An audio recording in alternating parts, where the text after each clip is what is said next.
रुड़की भगवानपुर पथराव का मामला तूल पकड़ता दिखाई दे रहा है। आज पथराव मामले को लेकर सिंधु महाराज ने धरना प्रदर्शन किया, जिसमें प्रशासन से पथराव करने वाले आरोपियों की अरेस्टिंग की मांग की गई। बीते दिनों हनुमान जयंती समारोह में देर रात भगवानपुर में रैली पर पथराव किया गया, जिसमें आरोप है कि पथराव मुस्लिम समुदाय के लोगों ने किया, लेकिन हिंदूवादी संगठनों का आरोप है कि अभी तक पुलिस प्रशासन की कार्रवाई नहीं हुई। वहीं सिंधु महाराज का कहना है कि अगर आरोपियों के खिलाफ कार्रवाई नहीं हुई तो आने वाली 27 अप्रैल 2022 को एक महासभा का आयोजन किया जाएगा, जिसमें देश प्रदेश के तमाम हिंदू संगठन इकट्ठा होंगे और शासन प्रशासन के खिलाफ भी आंदोलन होगा।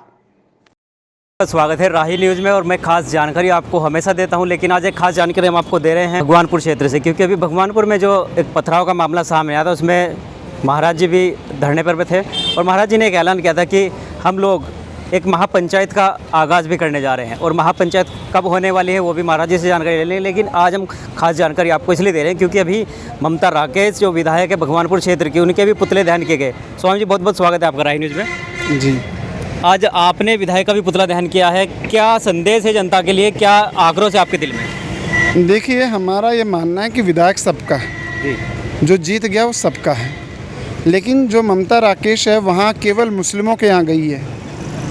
वे हिंदू पक्ष की बात उसने सुनी नहीं है और मुस्लिम पक्ष की बात लेकर वो राज्यपाल के यहाँ तक चली गई। उसने अपने क्षेत्र की जनता को नहीं देखा, उसने उन लोगों को नहीं देखा जो नाबालिग बच्चे पुलिस के द्वारा प्रताड़ित किए गए। इसलिए वो मुस्लिम परस्त हो गई है और उत्तराखंड की ममता बनर्जी बनना चाहती है, वो हमसे बनने नहीं देंगे। लेकिन स्वामी जी, सीधा सवाल तो ये भी है कि जो पीड़ित लोग हैं, मुस्लिम जो लोग हैं, वे भी तो विधायक के क्षेत्र के हैं, क्या वे भी तो उसी के अपने हैं? मुस्लिम पीड़ित कहाँ है? आप एक बात बोलिए, छत के ऊपर पत्थर बरसाने वाला पीड़ित होगा कि नीचे खड़े होकर के सड़क पर पत्थर खाने वाला पीड़ित होगा? स्वामी जी, एक मेरा कटाक्ष सवाल आपसे रहेगा, क्योंकि लगातार बहुत जगह देखा जा रहा है कि कुछ जगह पर पथरावबाजी अपने आप भी कुछ लोग करा रहे हैं, ऐसा भी कहीं से बहुत सारी जानकारी मिल रही है। नहीं, ये तो सरासर झूठ है। ये तो प्रशासन के वहाँ पर था, पुलिस प्रशासन कह दे कि जो शोभा यात्रा निकाल रहे थे हिंदू लोगों ने, बता दे, कह दे पुलिस प्रशासन तो साथ था ना उनके। पुलिस प्रशासन था तो फिर वो चोटिल कैसे हुआ? स्वामी जी, क्या ये जो सारे लोग हैं उसमें कुछ लोग निर्दोष भी फंसे हुए हैं, ऐसा भी तो जो जानकारी मिल रही है हमें? देखिए, वो निर्दोष कैसे हो सकता है जिसने अपने घर में ईंट पत्थर रोड़े छत पे इकट्ठे करे हैं और करवाए हैं वो करने के लिए। इसलिए सरासर गलत है कि कोई निर्दोष फंसा है। बल्कि मुझे जहाँ तक जानकारी मिली है कि एक व्यक्ति ने तो अपनी गाड़ी में स्वयं आग लगवाई है कि इसका बीमा का पैसा मुझे मिलेगा।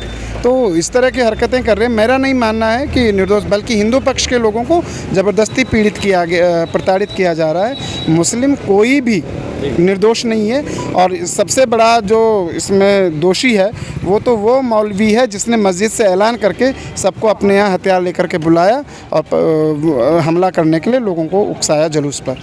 महापंचायत का आगाज़ आप करने वाले थे, उस पर क्या कहेंगे?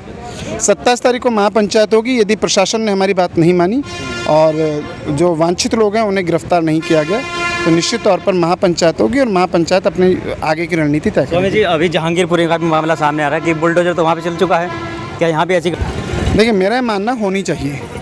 राष्ट्र का विरोध नहीं सहा जाएगा और उत्तराखंड में ये पहली घटना है जब मस्जिद से आवाज़ दे करके उपद्रव के लिए उकसाया गया है। तो उत्तराखंड को तो हम कश्मीर नहीं बनने देंगे किसी भी हालत में। उस मौलवी को गिरफ्तार किया जाना और नंबर 1 का अभियुक्त तो होना चाहिए, इसमें मुख्य अभियुक्त तो होना चाहिए इस घटना के लिए। एक मुख्य सवाल मेरा ये है कि जैसे कि मंदिर मस्जिद में भी अजान होती है और मंदिरों के अंदर भी बहुत ज़ोर से लाउड स्पीकर बजाया जा रहा है। अभी योगी जी ने एक ऐलान किया है कि लाउड स्पीकर की आवाज़ उतनी होगी जो केवल परिसर के अंदर ही रहे। तो क्या उत्तराखंड में भी ऐसा कुछ होना चाहिए?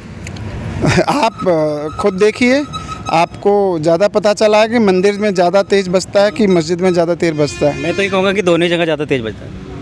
जी, फिर आप एक बहुत बड़ी गलतफहमी में जी रहे हैं। दूसरी चीज़, बजाते क्या हैं वो महत्वपूर्ण है। मस्जिद में बजाया जाता है कि खुदा सबसे महान है, सबसे बड़ा है, और मस्जिद में आरती, प्रभु के कीर्तन वो बजाए जाते हैं। मेरा ही व्यक्ति, मेरा ही खुदा सबसे बड़ा है, एक बहुत बड़ा अहंकार है और ये दूसरे की धार्मिक भावनाओं को ठेस पहुंचाने वाला है।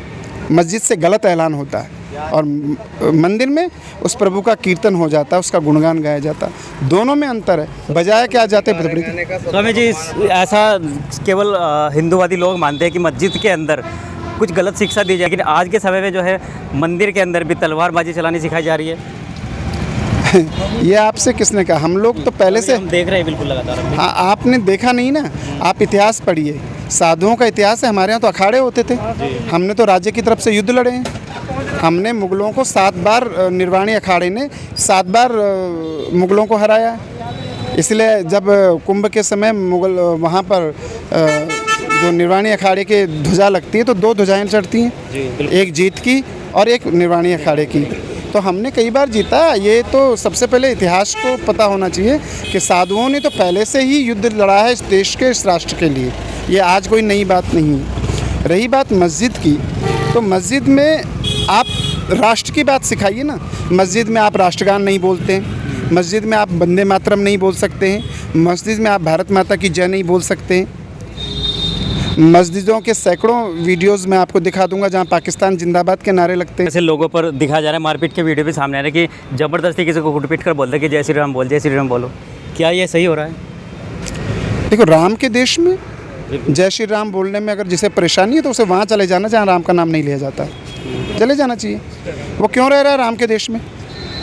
ये देश तो राम का है ना।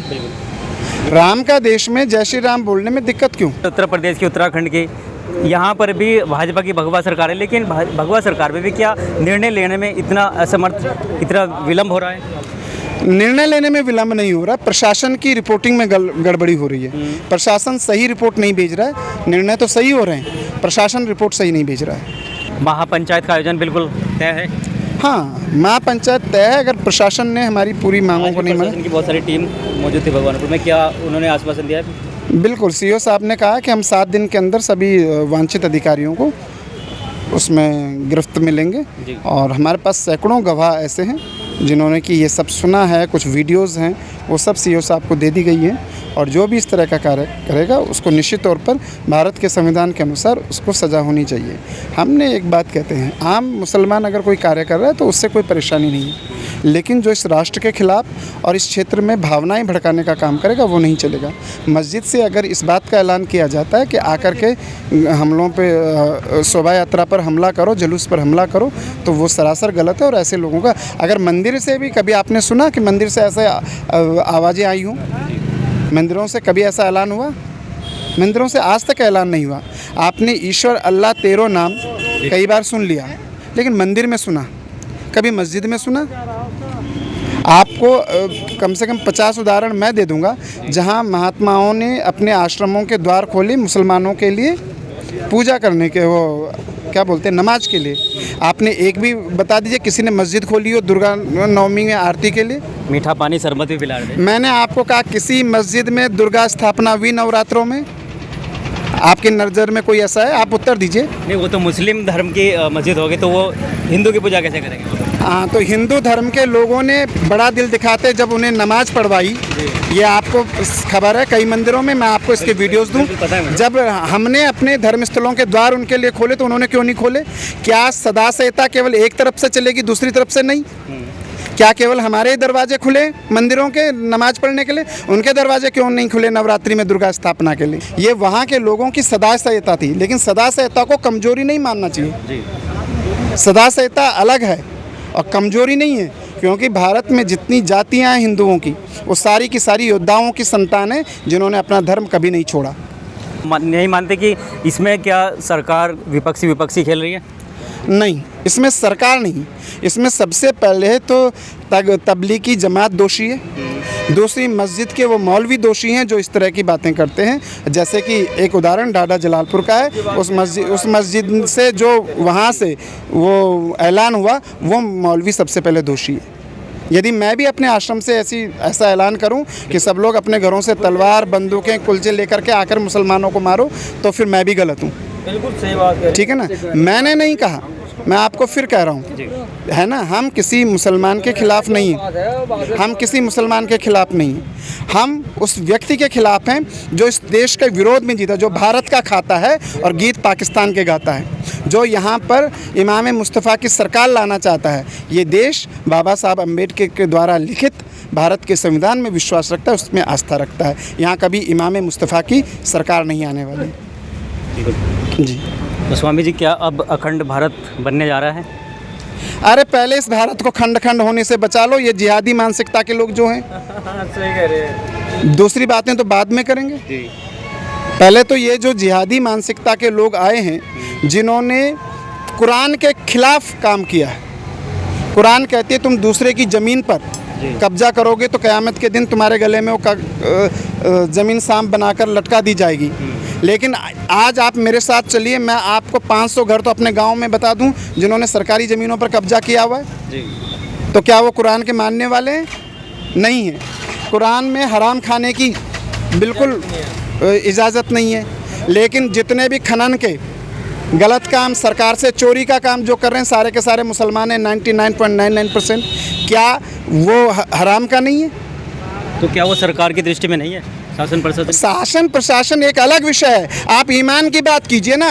अगर आप कुरान में ईमान रखते हैं तो आप हराम का काम कर रहे हैं और हराम का खाना खा रहे हैं। ईमान किस में रख रहे हैं? बात आपने ईमान की, शासन और प्रशासन तो अलग विषय है। शराब का सरकार का एक विभाग है आबकारी, वो कहता है खूब दारू बेचो। दूसरा विभाग है मद्य निषेध विभाग, वो कहता है कि भाई वो बंद कर दो। ठीक है ना। शराब नारा दिया गया कि मजहब नहीं सिखाता आपस में बैर रखना। देखिए, मजहबी सिखा रहा है और हमारा तो धर्म है, मजहब नहीं है बन के रह गया हमारा। अरे जिसने ये लिखा वो पाकिस्तान चला गया। जी। मानसिकता यहाँ से देखो ना, जिसने लिखा वो खुद पाकिस्तान चला गया। मजहब आपस में बैर रखना सिखा रहा है, धर्म नहीं सिखाता। और हमारा धर्म है, उनका मजहब है। धर्म के लिए जो है आंदोलन काफ़ी तेज़ी से है। तो इस तरह की तमाम जानकारी हम आपको भगवानपुर से देते रहेंगे। जय हिंद, जय भारत, जय उत्तराखंड।